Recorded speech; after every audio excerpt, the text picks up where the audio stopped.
le Soleil et la Lune. Ce sont deux astres que l'on connaît très bien, deux astres qui servent à éclairer la Terre, qui servent aussi eh bien, à régler le temps, les marées aussi, l'influence de la Lune, etc. On connaît ça.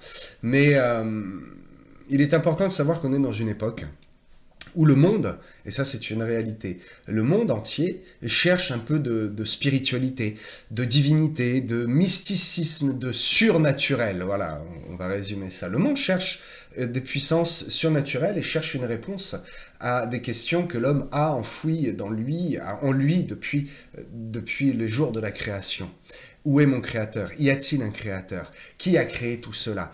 Est-ce que Dieu est plus grand que la lune? Est-ce que peut-être la lune et le soleil dominent sur la terre et donc ce sont eux qu'il faut vénérer? Le problème, c'est que tous ces gens qui se posent ce type de questions sont prêts à vénérer tout et n'importe quoi, sauf le seul vrai Dieu. Bien.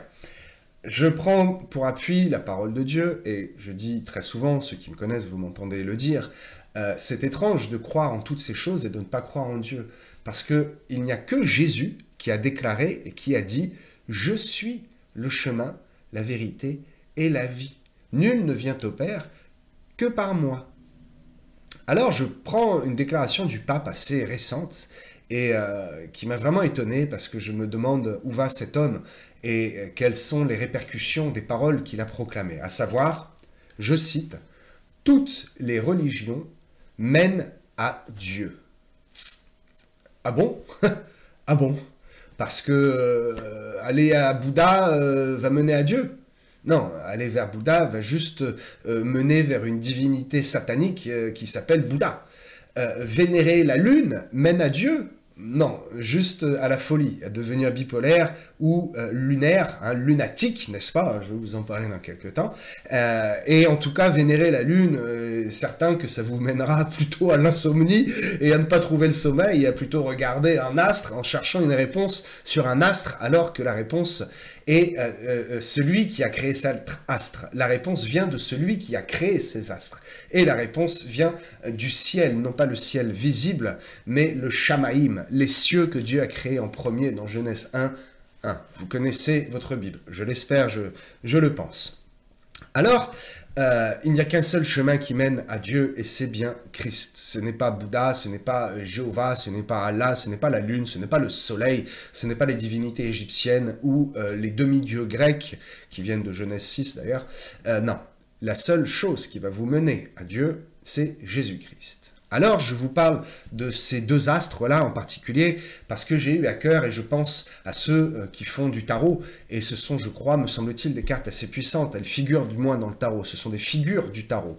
Et en cette période de fête satanique, particulièrement maintenant, où dans 2 jours, eh bien, il va y avoir cet événement, vous le savez, à Toulouse, et juste après Halloween. Sachez que les divinités occultes, dont font partie eh bien, le soleil et la lune, parce qu'à la base, ce n'est pas occulte, mais le monde a tourné ça en occultisme. On va en parler. Ces divinités, toutes les divinités, sont extrêmement sollicitées et extrêmement vénérées, particulièrement en ce moment où le monde satanique est en ébullition et en grande activité. Le monde satanique s'approprie en fait ce que Dieu a créé pour éclairer la terre. Il se l'approprie et il l'appelle Dieu. Il l'appelle astre vénérable et d'autres termes encore, et ils font même des sacrifices à la lune, et ils lui octroient un pouvoir qu'elle n'a absolument pas et que Dieu ne lui a pas donné. Bien. Alors, que représentent le soleil et la lune? Ce sont deux astres, mais je pense tout de suite à une histoire, peut-être ça va en faire sourire quelques-uns, une histoire célèbre, hein, je ne sais pas si c'est une histoire vraie, je pense que ces propos ont dû s'échanger. C'est cet Indien donc, qui est colonisé hein, à l'époque de Christophe Colomb, okay, et qui dit à son colonisateur, à l'évêque, à l'homme de foi, j'ai envie de dire un homme de Dieu, non, c'était pas des hommes de Dieu, ils pensaient qu'ils étaient des hommes de Dieu, ils se disaient du moins hommes de foi.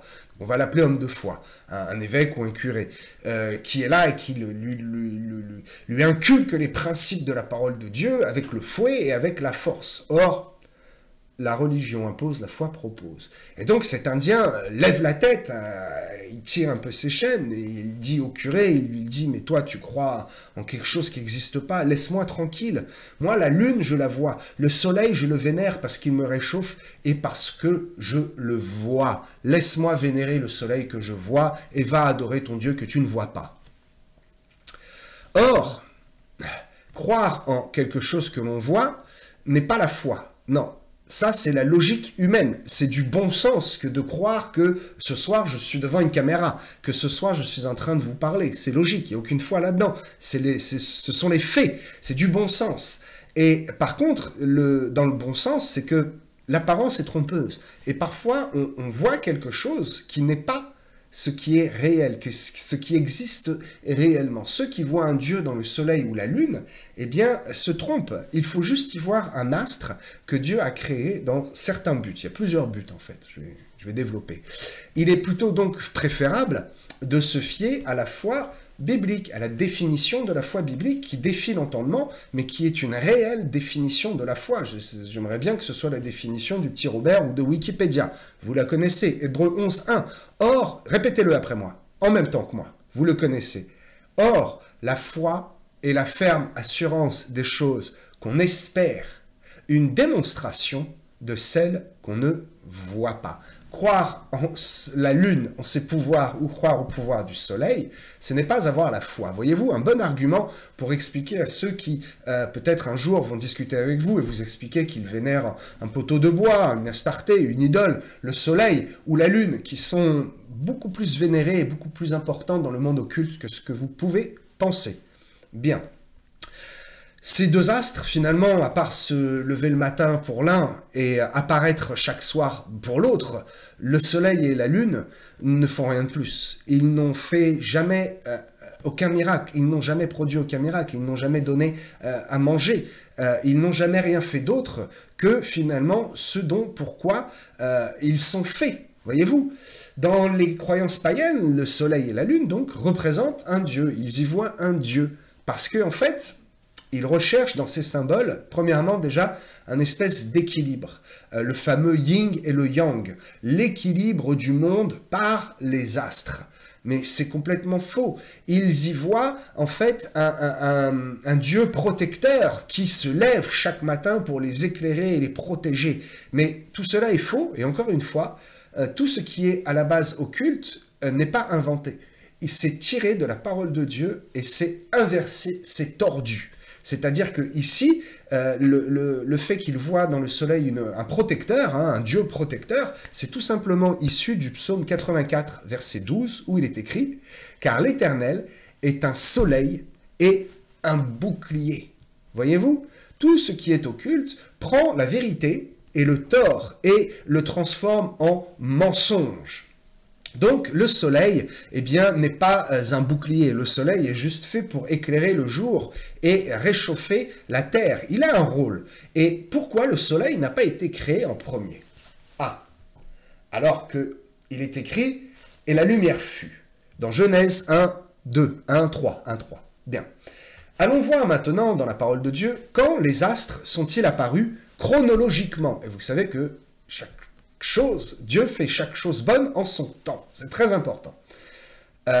Premier récapitulatif, rétrospection. Donc c'est Genèse 1, verset 16, seulement au verset 16 que le soleil a été créé. Et c'est seulement à ce moment-là que la lumière que nous connaissons, telle que nous l'appelons, la lumière qui m'éclaire actuellement, et la lumière que produit le soleil, est apparue. La définition que nous en avons aujourd'hui, c'est à ce moment-là que la chaleur également, la douce chaleur de cet astre est apparue. Puisque le soleil, à la base, n'est pas fait pour nous brûler. Il est fait pour éclairer et pour réchauffer. Et il a aussi un rôle que vous allez comprendre.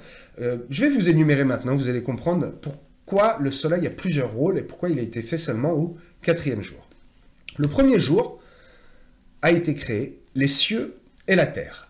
Puis la lumière de Dieu, pas celle qui l'éclaire, ce que je viens de vous expliquer, mais la lumière finalement en tant que présence de Dieu. C'était ce qu'il y avait de plus important. Il ne pouvait pas y avoir de cieux et de terre sans que Dieu y règne, puisque son esprit se mouvait au-dessus des eaux. Bien, je ne vais pas vous faire un cours sur la Genèse. Avançons au 2e jour.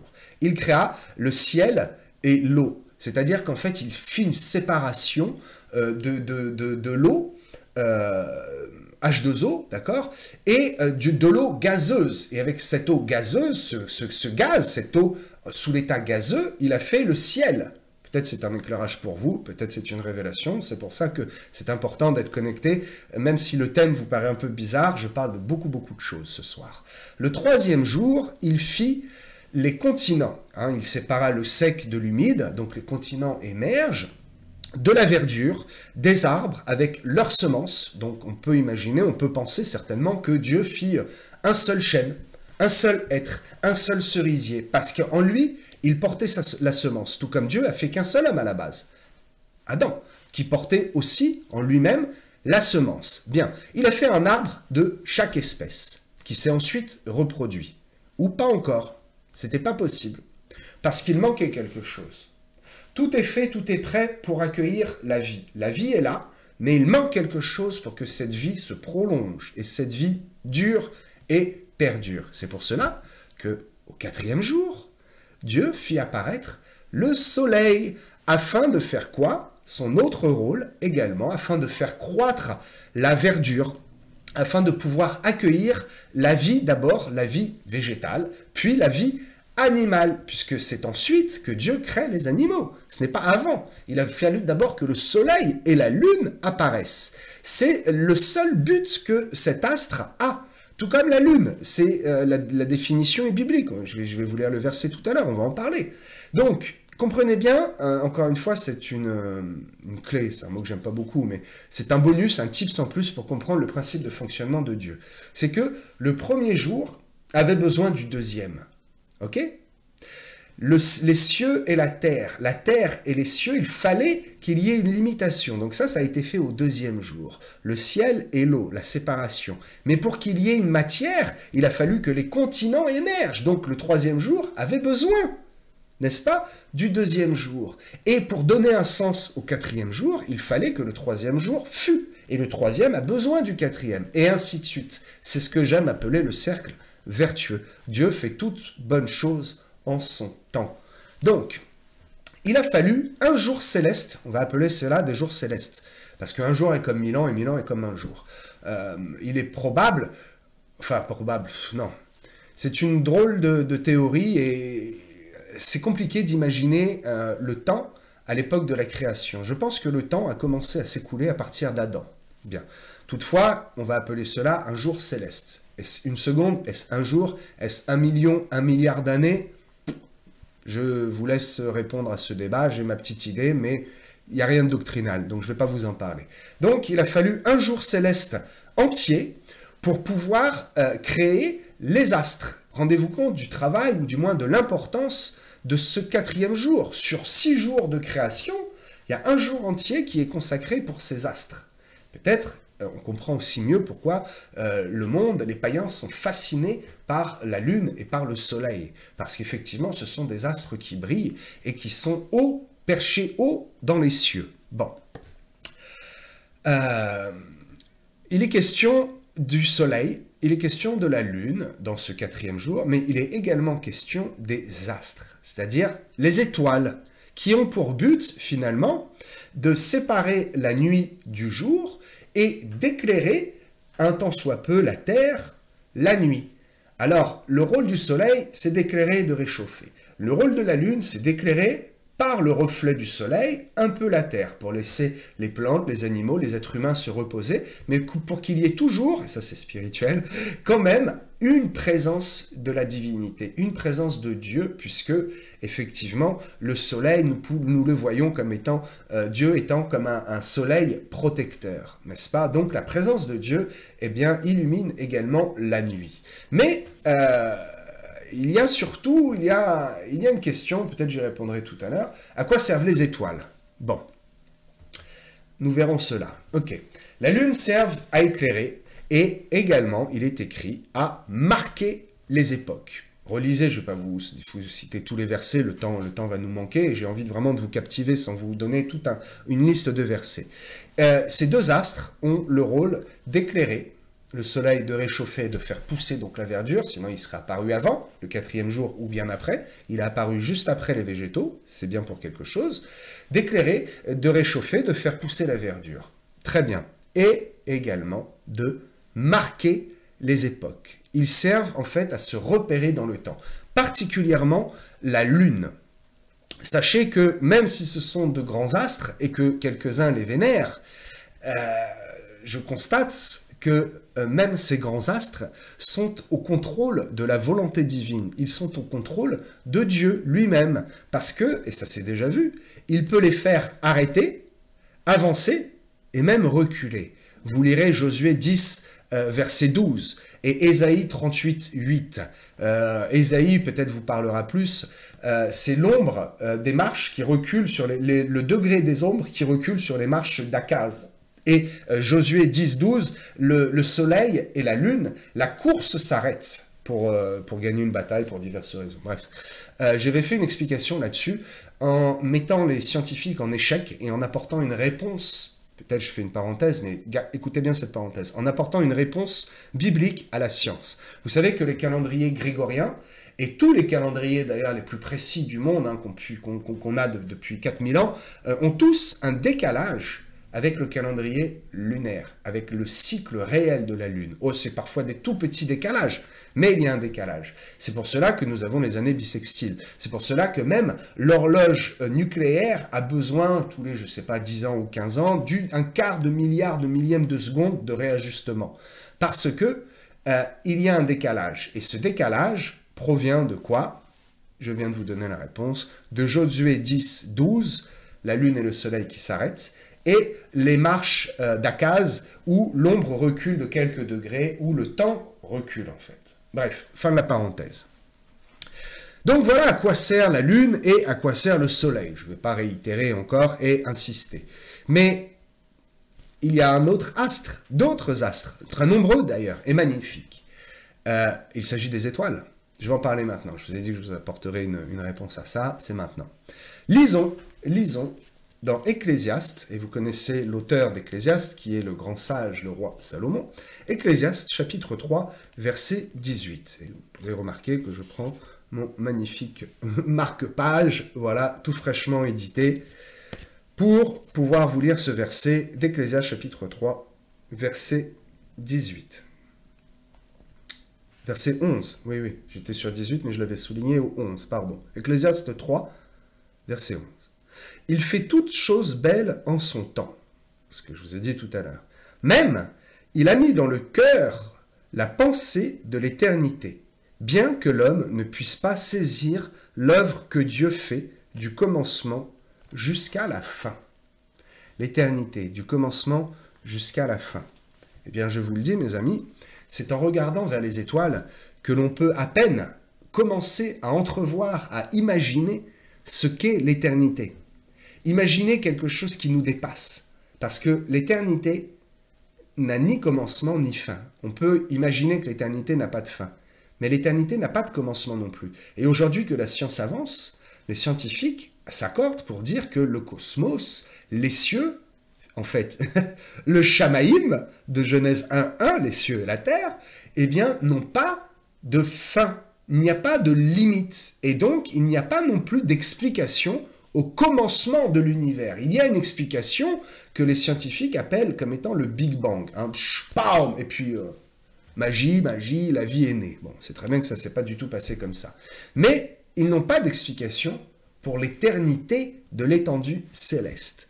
C'est pour cela que Dieu nous a donné de contempler les étoiles, parce que les étoiles n'éclairent pas, hein. S'il n'y avait pas la lune, on n'y voit pas du tout avec les étoiles.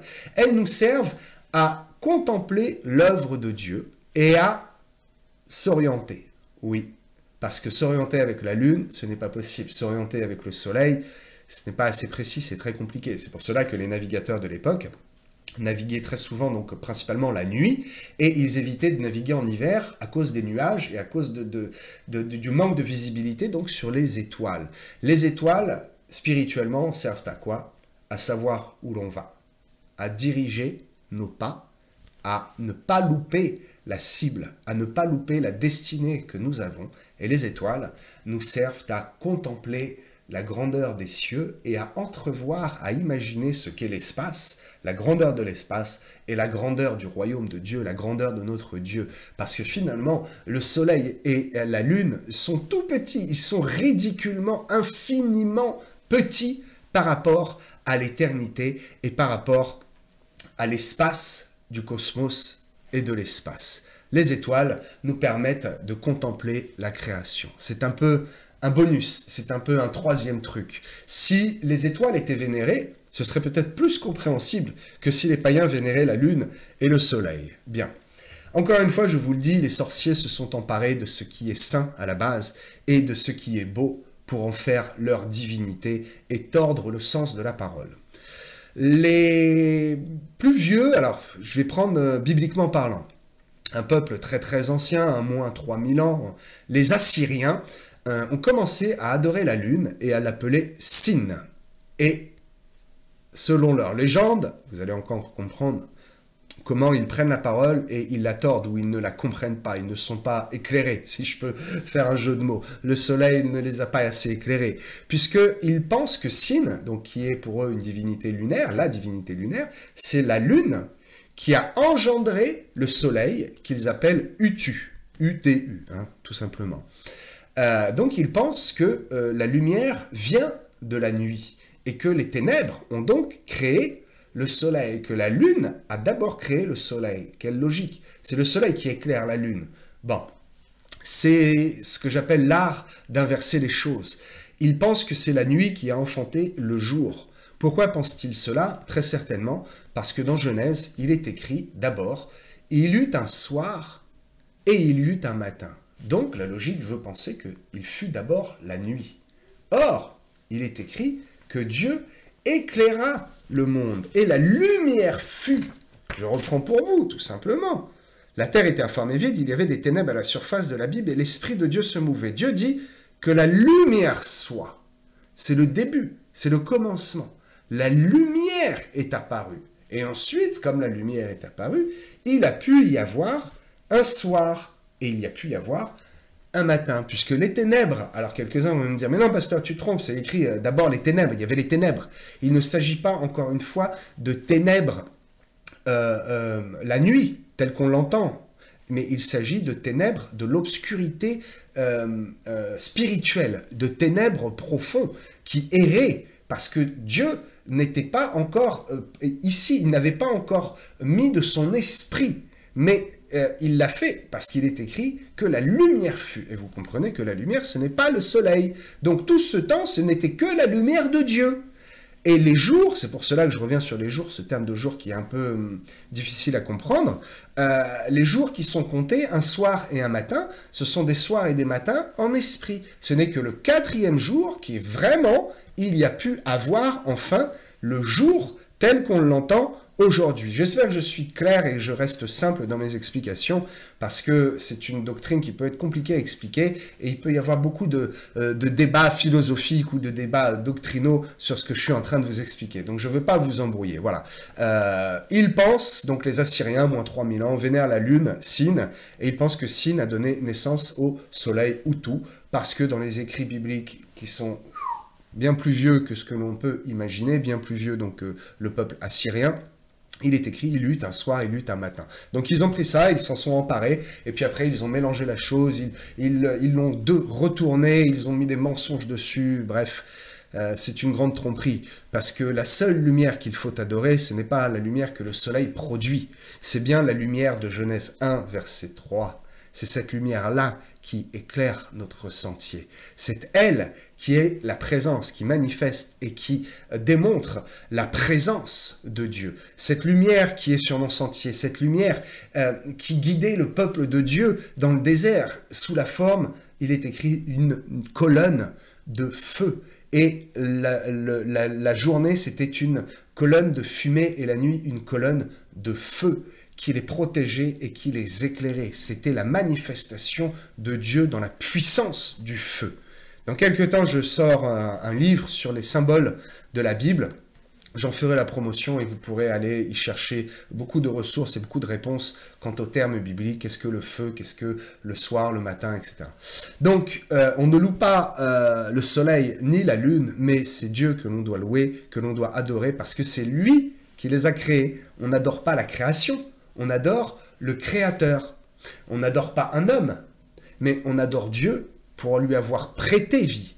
On ne parle pas à un ange, mais on parle à Dieu pour lui demander d'envoyer des anges pour combattre à nos côtés, voyez-vous?